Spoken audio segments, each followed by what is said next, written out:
No, I'm literally living in the Medina in Rabat, and this is the entrance to my apartment. Imagine having to look at the door. You would never thought behind this door there's over 7 apartments. This is crazy, guys, and this is my surrounding. You can see the Atlantic Ocean over there. So as you can see, they're opening their kiosks. These are all kiosks. That's life, man. That's life. Yeah. When you see things, it's like, God, how am I going to get out from this adversity? As my friend always says, God will never put you in an adversity that He knows you can get out of it. Yeah. You have the capability of getting out from the adversity. As I always say, the bull and the buffaloes both knows when there's a storm coming. The difference is that one of them try to run away from the storm, which is the bull, and the buffaloes run towards the storm. Right. But 15, 16 years ago, came in the UK, $100, slept on the street for 4 days. I never thought I could be where I am today. Yeah. Not a chance. As you said, at that time, you think, oh well, that's it now. Thank you, sir. Yeah, well done. So, good to you. The time is 8 o'clock. It's time for breakfast.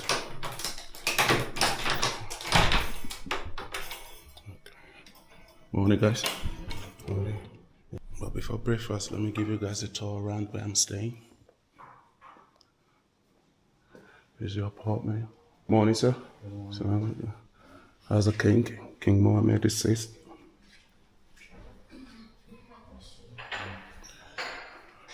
Right, there's a conservatory.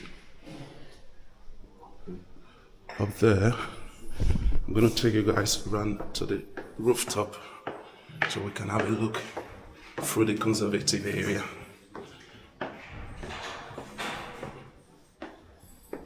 I think it's this 3rd floor. That's it from the top view. Salam. From the top view. It's more like another lounge. You can see here a bit of fridge is Moroccan chandelier.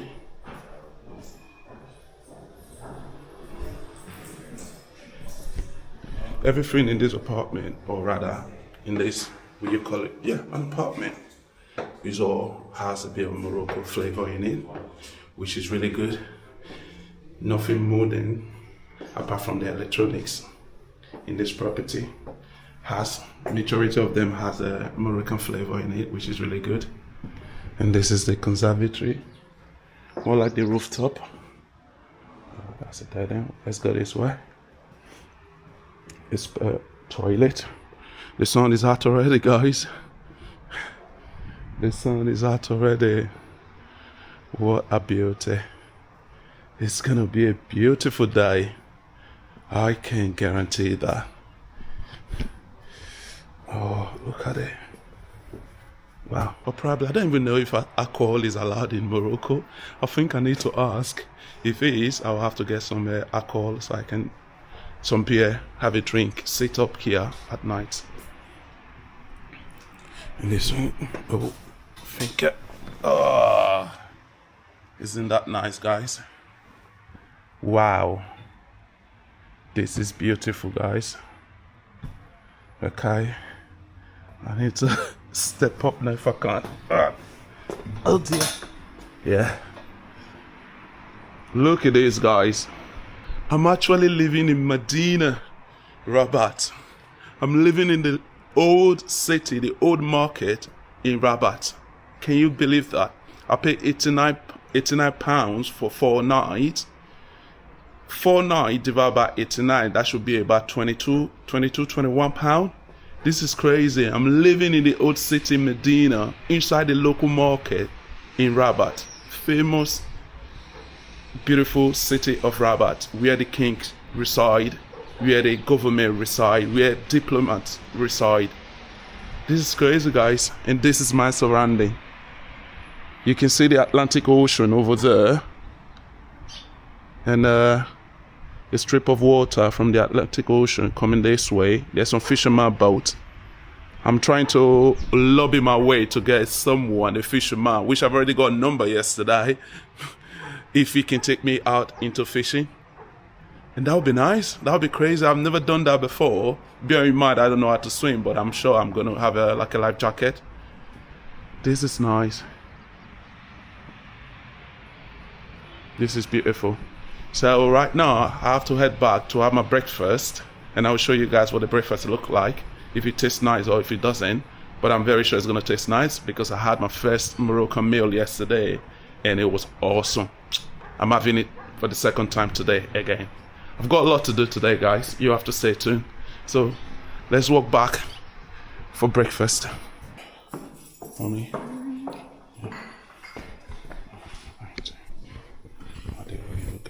Breakfast. Do you just sit and it comes to you? Yeah, I just sit down. Yeah, okay. I'll sit then. Okay. Right. Let's see what we've got here, guys. Yes, just me, sir. You want me to go there? Okay, thank you. Or if you want to sit with You want me to stay with you? Yeah. It'll be an honor. You don't mind this one? Okay, sir. Thank you. Would it make me a film star? Pardon? Would I become a film star? You could be. Who knows? Do you want to go back? Do you want to go into Hollywood this time? No. Yeah. tea, coffee, or tea? Coffee? I'll have coffee, please. With milk? Yes, please. With sugar. So where are you from? I think probably guess, but go on. It's a bit mixed. I'm originally Nigerian, but I've been living in the UK for 15 years. Yeah. So in the UK, that's what I'm saying. My accent is a bit mixed. Because no, whereabouts in the UK? In the UK, Birmingham, around Birmingham, Cannock to be precise. I thought you've got a bit of a Brummy accent. Okay, yeah, it could be. Yeah, I'm from Reading. Okay, you're from Reading. Oh, nice. Yeah. Oh, that's good. That's good. So yeah, I've lived in Midlands. I've lived in Staffordshire, obviously Staffordshire now, and I've lived in Lancashire, Blackpool for a bit, and then Warrington near Manchester. So many years, all those years as well. So my accent kind of all mixed up at the moment. Yeah. And are you here backpacking, riding your bike? No, I'm just here traveling. Just for Rabat, to be precise. So I do, when I travel, I do a bit of a travel vlog myself. So that's what I'm doing. Well, I guess that. Yeah, anyway, what's the name, sir? My name's Richard. Owen. Nice to meet you, sir. Thank you very much. Yeah, I'm from Reading. Are you I'm here on a motorbike. Motorbike. Okay. I think I might have seen you yesterday with the guy was using the bathroom when you came in with a big helmet. Yeah. It was as well. So are you traveling around? Yeah, I'm hoping to head down and get into Mauritania. Seriously? Yeah, on the motorbike? Yeah. Wow. Yeah, it's going to be a tough journey down, I think, because in Western Sahara there's nothing.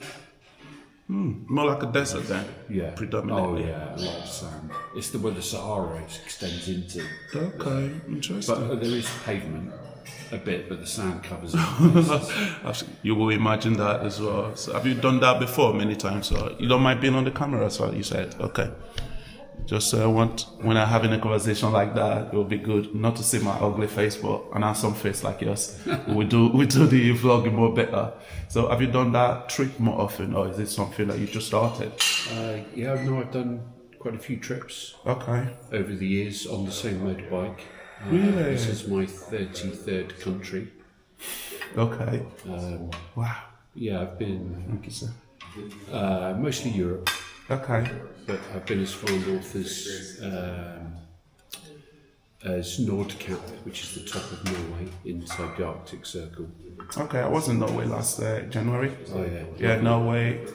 Obviously, we went to the bigger city, Oslo, and then we went to Stockholm, Copenhagen, just 3 nations for about a week and a half, me and my brother. So, what make you going to traveling on the motorbike? Because you've been specific here, you're not using like a backpack, maybe public transport, you actually using a motorbike. What make you come to the conclusion to use, or have you always been a fanatic of a motorbike before? Well, I've always been a bit of a biker, Okay. and it's. I think if you're travelling on a motorbike, Yeah. there's an element of risk, Definitely. and you've got to manage that risk. Especially in a foreign place where you're not used to the path. Yesterday on the roads, intense. Was this? It's kind of a no rules. There's no such thing as give way. There's no give Even me way. walking, I noticed that as well. There's no give way. Everyone would just push out, and also just the median line, the centre line. If the road's bad on the edge of the road, they'll Everyone just ride, use the other one. They'll just ride. Yeah, they'll ride on your side, drive on your side of the road. And if you're a motorbike, they just expect you to move over. To move over, yeah, because they're bigger, probably, with a car and a truck. Yeah. So, and then there's some big potholes out in the country. I mean, there are wheel-destroying potholes. So you just got to be alert Always. the time. Yes, you can't switch off. Wow. It's pretty intense. Okay. And so yeah, but I enjoy that. But then also like yesterday, I think like all the young kids here, they know that you're from another country because they don't ride these big bikes. Absolutely. And everyone waves at you, which is amazing. Nice. And they'll want you to rev the engine, Yeah. and I must have been waved at 150 times yesterday, which is amazing. I done that, I got that as well. Just vlogging and camera, I can see everyone coming. Oh, where are you from? Straight up. It kind of surprises me because there's a lot of black people in Rabat. Yeah. But they were able to identify me out of the rest that I'm not from here. Yeah. Straight up conversation, where are you from? Yeah. That speaks a lot. I could imagine if I was in Moscow or probably in Petersburg, where there's probably one black to 20k people. Yeah. But there's lots of black here, but they're still able to identify that I wasn't from here. Yeah, I think generally the types of clothes people wear. Yeah, They- I can see that's that what as they well. guess. Your part of the dress and fashion style. Yeah, I mean obviously here they'll always wear long sleeves and trousers. Yeah. They're long trousers. Yeah. Yeah, so anyone in shorts and a t-shirt is a tourist. Is the tour, and then with the camera as well. Yeah, So yeah. And yes, and I noticed that in Tangier.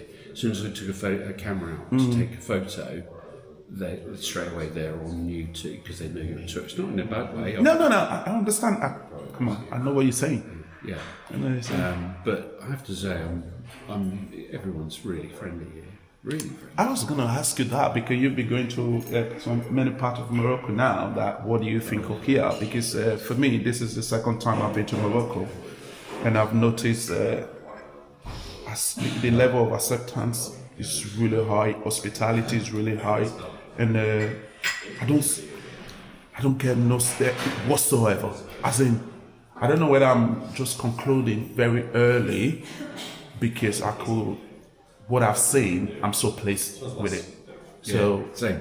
okay. Yeah, I have a very generally feeling of it's safe. Modest, hospitable. yeah. Yeah, and I didn't know what to expect. I thought certainly, arriving at the border. Yeah. You, I hope I'm not stopping you eating. You can eat while we it's talk fine. as well. Yeah. Border crossings can be difficult. Yeah. And there are a few fixers who wanted to try and sell you sims and things like that. But apart from that, but then again, not in an aggressive way. But I've had far worse, obviously. But then, everywhere I've been, I've felt, you're always concerned about it because I have a soft pack just sits behind me. And you're Just like, in case. yeah, you just think, are people going to try and snatch it in other countries? Here, I've not felt threatened or anything in any way. Wow. It's been great. That's interesting. And I've stopped in some pretty poor Place towns that you would have. yesterday. Really poor towns. And people just happy to see you and waving. Yeah. People waving at you all the time, which is great. And I think travelling, part of the reason I travel solo on a motorbike is if you are on your own, people will approach you more, people will talk to you more if you're on your own. On your Because own. they think, do you want to join us? And, Yeah. they'll engage in a conversation. Whereas if you're in a group, they just leave you in They your leave own it group. because they believe that you've already got that company that you wanted, so there's no need to intrude yourself and stuff like that. Yeah. So that's part, and I think with the motorbike you get this, there's the sense of risk, but you've got to manage that risk yourself. So it makes the journey a bit tougher. There's no air conditioning. Yesterday I arrived here and I was cooked. Oh, bless you. Especially having to have your proper gear. You've got all your gear on, and for safety reasons, I was cooked when I got here. I walked in here and I was just wet through. Bless you. And it's tough, because I walked across town because I didn't know where to park because this is all pedestrianised. I went through the same. Yeah. By the time I got here, carrying my little pack and everything here, I was on the verge of passing out from here. And then, of course, you strip down, and then he said to me, "No, you ride your motorbike to here." And I was like, "What, through the market?" He's like, "Yeah." And then so I rode my bike, and it's in the cupboard just here. Seriously? Yeah, by the front door. Yeah, he said, "Yeah, no, just ride up." And I'm like, "Really?" He's like, "Yeah, it's fine. As long as you don't, trying to ride aggressively. Yeah. Pull wheelies or anything." Because have you done a walk around? Yeah. So obviously you've seen people with them as in riding through as well. So I've always, because I had a look of what to expect here in the place I was staying, and I was seeing that I was okay. I have to be very cautious of myself when I'm walking, talking to my camera, to always know that there could be a bike behind me. So I've always. So is it fair to say that you spend most of your time outside the UK than you do in the UK? I'm kind of last year I was kind of semi-retired. Okay. For a couple of few different reasons. Yes, sir. And I did a trip last year, and then my main aim. I'm trying to recover my visa. I used to have a residency in Spain. I'm trying to recover. Yeah. Which is why it's in Madrid. So I thought I'll do a bit of a tour. Which is why I ended up in Africa.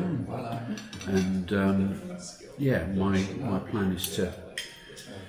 Work a few days a week, probably in Spain somewhere, and just have a mobile. I'm 57, so. Oh, that's good stuff. Have you got kids, sir? Like a family? You've not got kids? Okay. I've got brother and sisters and nieces and nephews, but again, I've got a brother who lives in New Zealand with his kids. So far away as well. Oh, okay. Wow. And how about yourself? You're what? You always travel on your own? Yeah, most of the time I do it on my own. I always started, to be honest with you, I was in a long-term relationship and I have 2 kids with it. So that came to an end 3 years ago, and ever since that came to an end, I've just gone traveling. Yeah. So most of my traveling actually started last year. However, I've been to many countries. But one thing about me is like, now that I've been to Rabat, if I like Rabat, I'll be here the next 2 weeks again. I'm just a guy. Yeah. It's not like I just say, okay, because I've been to Rabat, I'm never going to come back here. If I like a place, I'll keep on going and going and going until I'm fed up of it, which obviously never lead to that. So traveling, for me, is a new thing that I've only started recently. Yeah. But I recently came back from the Balkan. So I went to Dubrovnik. Oh yeah. Yes. Went to Dubrovnik, stayed there for a few days, and then Mostar in Herzegovina. Yeah. Bosnia and Herzegovina. Yeah. Went Mostar, then went to Sarajevo, the capital. Then came back to Dubrovnik. Off to Montenegro. And then came back to Dubrovnik again. It has been interesting because I don't understand when people always say traveling is part of education. It is part of education, I'll be honest with you, because you tend to not just read about people, see it firsthand from them. So why will I look at BBC to tell me what these people look like when I can actually go there and see as well? So which is interesting. It's the one thing I find is that everywhere we're always either cautious or there are warnings about travel to certain countries, and when you actually go there, the reality is the opposite. completely different. Most of the time it is. even to the point of that, if you look at like the UK Foreign Office advice, if you then go and look at the Canadian Foreign Office advice, they're often polar opposites. One tell you to go, the other one tell you to stay. So Western Sahara is a classic example where it, Canada says that it's a travel warning red, and for UK it's green. Really? Not even amber? Yeah, green. Seriously? Yeah, there are parts of it near the borders which are always... Yeah, you can always imagine that. Yeah. But... mostly it's green? Yeah. Wow. So, because obviously once upon a time, especially motorbikes, a lot of people did what's the Paris-Dakar rally through the desert. And obviously you've got to go into Senegal, but Senegal is definitely a no-go zone at the moment. Why is that? Sorry, sir, to interject. There's... From my understanding, there's nothing going on in Senegal, so why is it no go zone? I understand there's quite Mali. I think in parts of Senegal there are there's quite a lot of trucks and bikes are being taken either as or they just take them. Oh, okay. It's not a no-go zone for tourists, for bikes. That's what it is. No, I think it's just generally so people being robbed, at gunpoint. So, and which is why the Paris-Dakar rally is no longer running from Paris to Dakar, because of the threat in Senegal. But then there are plenty of bike vloggers that are going to all kinds of countries. I've seen many. I follow a lady from Holland. She's been to Nigeria. She's been to everywhere. Is this Itchy Boots? I can't remember her name, but she's Dutch. No, I can't remember if Itchy Boots is Dutch, but she's. But yeah, I mean, there's a female vlogger at the moment in Burkina Faso, which is, especially for a lone female, might be quite a high risk, but she seems to be fine. I mean, if you go back to the days of, so a lot of motorbike overlanders, as people call them, if you go back, there's a guy called Ted Simon who famously wrote a book called Jupiter's Travels. He rode round the world in 1977 on a Triumph motorbike, an old Triumph motorbike, and wrote a book about it. And that became, he's known as the godfather of overland. Okay. And that book inspired the likes of Ewan McGregor, and in fact they meet him on the way around, they meet him in Ulaanbaatar in Mongolia. And if you think about him travelling through places like Africa in the 70s, that would, but and again his experiences were 99% positive. So, that's what I'm saying, man. Oh God, I just don't listen to all these people on TV, to be honest with you, because as you said, during the 60s and in the 70s, Africa was very volatile. A lot of countries wanted independence from the French, the Francophone, and the Anglophone, the English, and everything. So you could imagine the intensity was very high at that time, whereby if they know you're from Reading, they're going for you. You know what I mean? So, but still, yet there was 99% feedback from this man that is positive.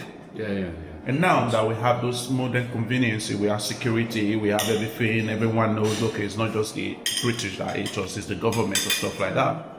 And there's amber, there's red, like, what's going on? Yeah, I think it's one of the things to do is to look at the available information, and then what I do when I'm travelling, literally, and this is usually what makes me decide which direction I go. I talk to the locals. These are the people that know. And often I say, I'm heading in northeast, south, or west. Where should I go next? And they say, oh, you should go here, you should go there. And of course, they're the people that know. I don't, Lonely Planet, things like that. I try to take with a pinch of salt, shall we say? Absolutely. And just speak to the locals. And I've often changed my direction completely based on locals. In fact, part of my route in Mongolia was I was staying at a place in Tarifa before I got the ferry Yeah. And there was a receptionist there. And she said, "Oh, where are you off to?" Because I said, "Oh, I'm off to Mongolia." And she said, Morocco. Morocco. And as she said, "Oh, I go travelling, backpacking there all the time." And I said, "Oh, where would you go?" And she wrote me a little list. Yeah. And I'm following the list. Wow, interesting. Oh, that's really nice. That's really nice. And especially things like roads. Yeah. You know, which roads to take on a motorbike. You know, the locals will know which are the best roads, the quiet roads. The ones First-hand information. Yeah, they got the first-hand information. The most accurate that you don't need a Google to update before you get it. Correct. Right. When I went to Moscow, I don't know, probably I didn't see more than 4 or 5 black people in Moscow. It was packed. Guess what? No problem. Everyone kept coming to me, "Oh, can I take a picture?" I was like, "I'm not famous, I'm just Owen." They said, "Yeah, I know, but super nice."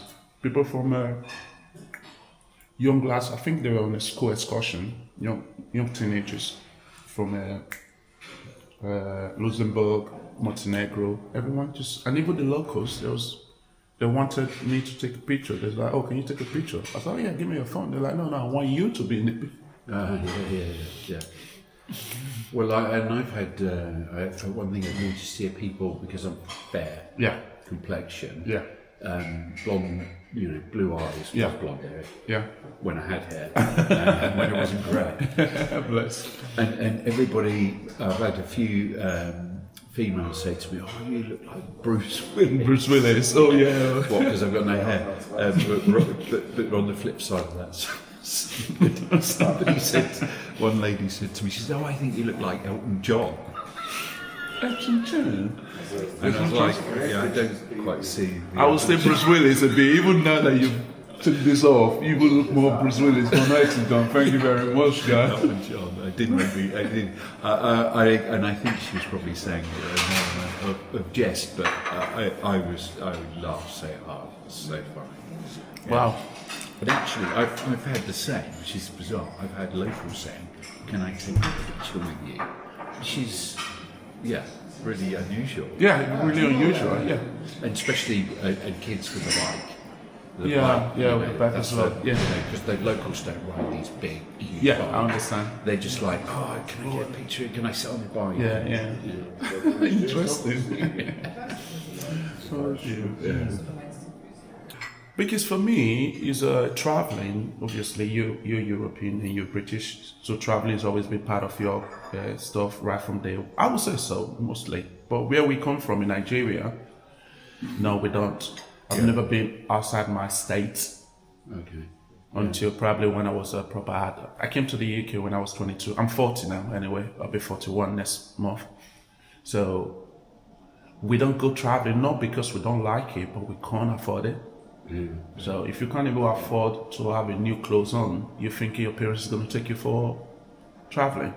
Yeah. So my first traveling since I came to the UK was the UK, traveling from my state. So I've always envied people that are like, "Oh, my mom took me or my parents took me when I was earlier." Like, "Oh, really? Well, we never had that."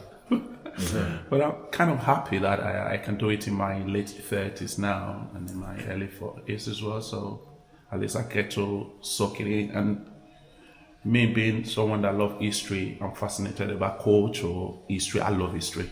So places like where I go, I'm always intrigued to know much about the place as well. So yeah, it's a new thing for me, and I hope to do more.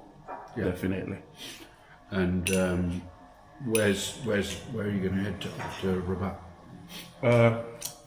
Sadly, I have to go back to the UK.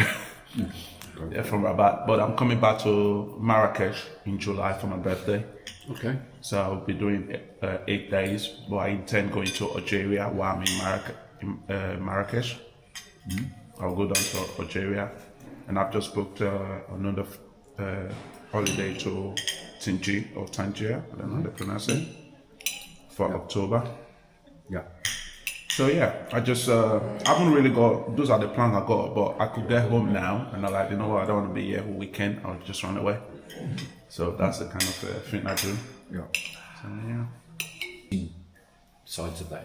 You know, I'm from Reading, and there are quite a lot of homeless in Reading. And most of the time people think, oh, they've chosen to be that way, and try living that way yourself. I've slept on the street in Dagenham, London for 4 days when I came to the UK. Wow. Yeah, no house. My friend I was staying moved away. Long story short,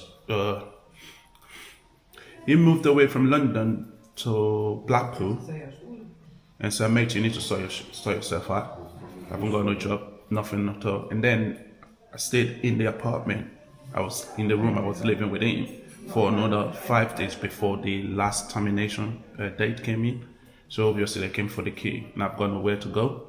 So literally I have to be staying in Dagenham Eatway station for about 4 days. But guess what? Even though he left me, he also rescued me by calling me, Owen, have you saw yourself? Mate, no, I'm just hanging on the street, mate. He said, okay, don't worry. Find a way to get to Blackpool, which obviously I rang my mom. My mom has to send, I don't know, at that time about £20, which was a fortune back home, probably the wages for the month, and send it to me over here, and grab a bus, and Wow. yeah. So even though he left me, but he also helped me later. So I'm grateful for that. So Well, it's a life experience. Yeah. You know, and again, to go back to the back to the travelling thing. yeah, There are times when I've been in situations where there might be a problem with the bike, or I've not been well, Yeah. and I've been in a foreign country in the middle of nowhere, and people will help. People will help, and when I've been in the most difficult times of travelling, people have helped me. You know, I've had going back in the past, I've had motorbike upside down in the ditch in the middle of nowhere, and you know, I know I'm probably 2.5 hours away if from not- the destination. from any town. Okay. And I'm like, I'm in real trouble here, because you know, I've also had it. I think the worst time I had was I was in the mountains of Greece on a bike, and people don't realise that in the winter they get snow in Greece. Okay. And so I was on dirt track. This is going back quite a long time ago now. I was on dirt track, and my bike just suddenly switched off. All the electrics went, and I'd been stupidly relying on sat nav. So I lost my navigation. My bike had stopped. It was -5. Seriously. Okay, and I thought, okay, right, I don't know where I am, I don't know which direction to go in, so I'm in real trouble here. So I thought, right, I'll try and fix the bike, and so I was looking underneath, and you know, on a motorbike everything's really tight, Yeah. and suddenly I could see this fluid running down my front brake line, and I thought, and I could just see it running down like drips, running down the brake line and onto the floor. And I thought, oh no, I've got no brakes, and I'm in the mountains. That's it. Yeah. It's over. it's game over for me. Yeah. And I thought, oh, I'm in real trouble now, because and there's bears up there as well. Yeah. So I thought, I'm in real trouble. Right, what do I do? What do I do? And you've got to go back to basics. Yeah. It was then that I suddenly realised that it wasn't brake fluid that was leaking from my bike. What was it then? It was blood. Seriously. And there's a scar on the back of my hand here. I'd sliced through that vein there. Yeah. Oh And it my was- day. Because Now it becomes more critical for you. so my hands were so cold, I couldn't feel there's a cable tie that had been cut off into a little point. And I'd sliced through this vein on the back of my hand, and it was blood. I didn't feel it. And then what was a bad situation is suddenly even worse. Worse for you, yeah. And I must admit, to your point, I literally started crying, because I thought, oh, I'm in. Yeah, this is the hand now. This is serious now. So, and then it's just like, right, stop. What do I have to do? First a thing is break. first aid. Yeah. So, Minister first aid. so I did, and I managed to get a needle and thread, and I just stitched the back of my hand, just enough just to quell the bleeding and put a bandage on my hand. Then that was fine. Then I just rested for a bit, drank some fluids, kind of regroup my thoughts. And then I went underneath the bike, and I found that where I'd sat nav had been spliced into the wiring loom. Yeah. It had rubbed through, and the wires were touching and shorting out all of the electrics. Okay. So there are no fuses on these new bikes. They just automatically shut systems down. So it was that. So I managed to find that, got some insulation tape, isolated that, got the bike running again, and managed to get out. And I remember riding to a destination thinking, right, I need to get this fixed properly. And I rode into a petrol station, and the guy ran up to me and went, "Oh, I love your bike, it's amazing." And I was crying. And he was like, "Are you okay?" And I'm like, "Oh, I've just Mate, if I been tell you through a what just really happened, destructive yeah. situation." Yeah. And again, the guy was, he only spoke Greek, I only spoke English, and you end up. That's what I do is I've got a little book and I draw pictures. Yeah. So through pictures, hieroglyphics kind of thing, it described to him showing him what I needed done, and he fixed it, and then I went on the way. That's life, man. That's life. Yeah. Me see things, it's like, God, how am I going to get out from this adversity? As my friend always says, God will never put you in an adversity that He knows you can get out of it. Yeah. You have the capability of getting out from the adversity. As I always say, the bull and the buffaloes both knows when there's a storm coming. The difference is that one of them try to run away from the storm, which is the bull, and the buffaloes run towards the storm. The one that runs towards the storm still got the energy. He's still fit, still ready for it. He's able to cross when the storm comes. And the bull thought he can outrun the storm. Few miles down, he's already exhausted. Yeah. And guess what? The storm finally meets up. So you have to choose your pain. Do you want to be the buffalo or do you want to be the bull? So story, yeah. Going back to what I said, there was always, if I think about my life, at the moment I've got my own house. I've got 15, 16 years ago, came in the UK, $100, slept on the street for 4 days. I never thought I could be where I am today. Yeah. Not a chance. As you said, at that time you think, oh well, that's it now. Thank you, sir. Yeah, well done. So, Good for you. knowing what we've achieved, or rather, I'm grateful. And that also came from the homegrown, what probably my parents instilled in me as a person as well. Because if I didn't have that right foundation, I'll be fucked now. Sorry to say, I would be, but that resiliency came all the way from knowing fully well that you have to work for what you get. I'm not just going traveling for no reason or whatsoever. I've worked my ass to be able to do it.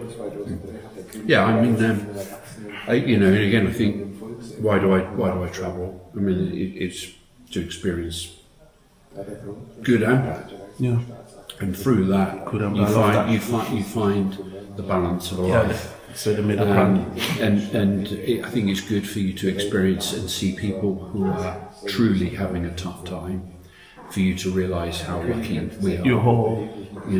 I really do believe that. I mean, I've seen travelling, especially in poorer countries, you see some people in, might be less able and living in a poor environment, and it's heartbreaking.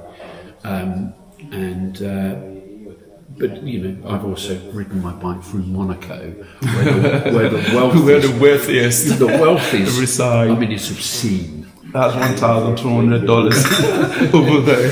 Yeah, and it's just and I think that journey is why to your point about, do you run from the storm towards the storm? I think if you push yourself to travel, I don't always take the easiest routes. I don't always take, I never use motorways, ever. I always go back roads. I switch off on my sat-nav, so it will force me to go back roads, and that's to go and experience. And sometimes the roads are tough. Sometimes it's not paved, it's gravel.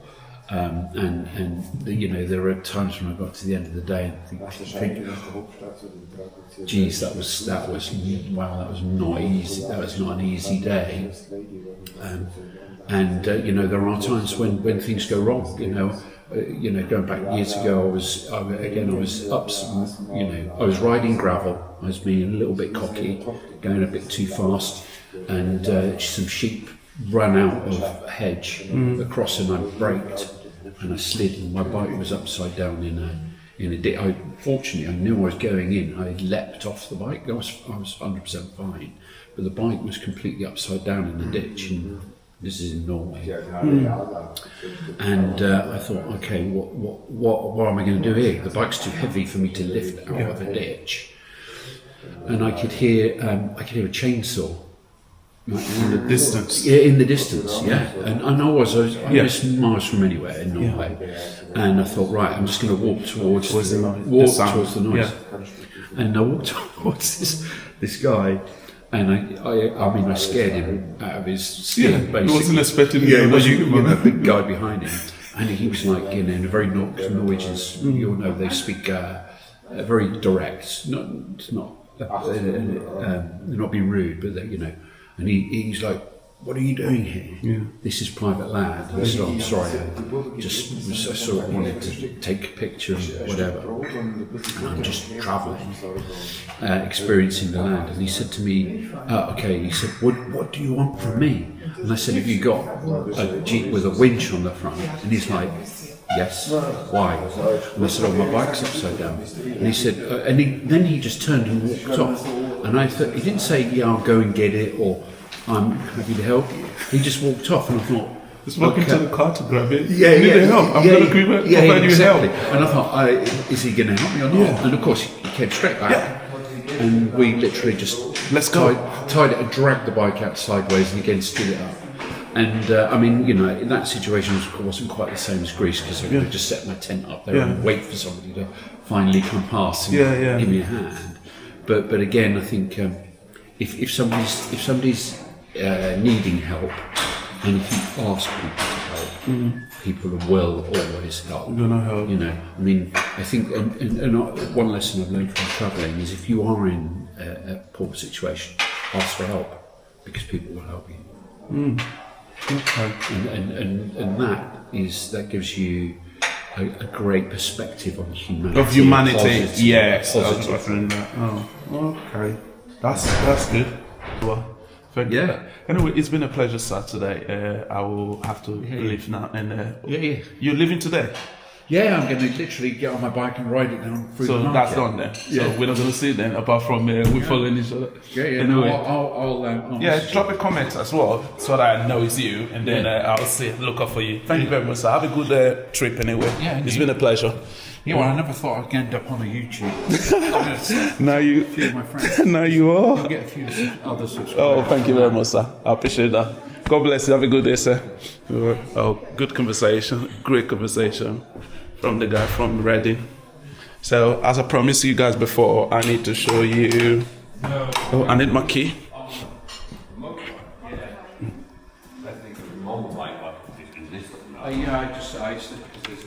There's two push bikes. So, I promised you guys I was going to show you where I'm living, the Medina. I'm literally living in the Medina in Rabat. And this is the entrance to my apartment. Imagine having to look at the door. You would never thought behind this door there's over 7 apartments, big as the one I'm living. And there's the entrance. I'm living in Old City, Medina of Rabat. And the front kiosk, they just started in this morning. So as you can see, they're opening their kiosks. These are all kiosks. Super busy during the afternoon, at night. This is beautiful, guys. Yeah, welcome to Rabat, Morocco. Anyway, that'll be all for this video, and thank you guys for staying tuned.